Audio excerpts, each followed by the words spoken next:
ভারতীয় আগ্রাসনের প্রতিবাদে লং মার্চ কর্মসূচি শুরু করেছে আইনজীবীদের সংগঠন ভয়েস অব লয়ার্স বাংলাদেশ। সকালে জাতীয় প্রেস ক্লাবের সামনে থেকে এই লং মার্চ শুরু হয়। ঢাকা থেকে যাত্রা শুরু করে লং মার্চটি গাজীপুর, টাঙ্গাইল, সিরাজগঞ্জ, রাজশাহী ও চাঁপাইনবাবগঞ্জ গিয়ে শেষ হবে। ভারতের পানি আগ্রাসনের প্রতিবাদ জানিয়ে সংগঠনের আইনজীবীরা অভিযোগ করেন, বাংলাদেশ যেন সমৃদ্ধশালী রাষ্ট্র না হতে পারে, ভারত প্রতিনিয়ত সেই চেষ্টা করে যাচ্ছে।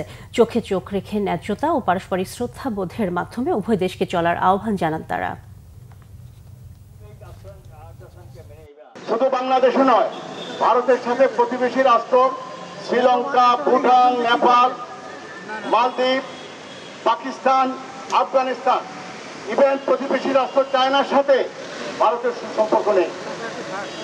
যদি সুসম্পর্ক না থাকে, বাংলাদেশের মানুষের আজকে 18 কোটি মানুষের আজকে ইমানি দায়িত্ব হচ্ছে ভারতের আগ্রাসী নীতির বিরুদ্ধে আজকে পুষে ওঠা, ঐক্যবদ্ধভাবে এটা মোকাবেলা করা। ভারতের বিরুদ্ধে বাংলাদেশের সর্বোচ্চ আদালতের আইনজীবীগণ ঝাঁপিয়ে পড়েছে।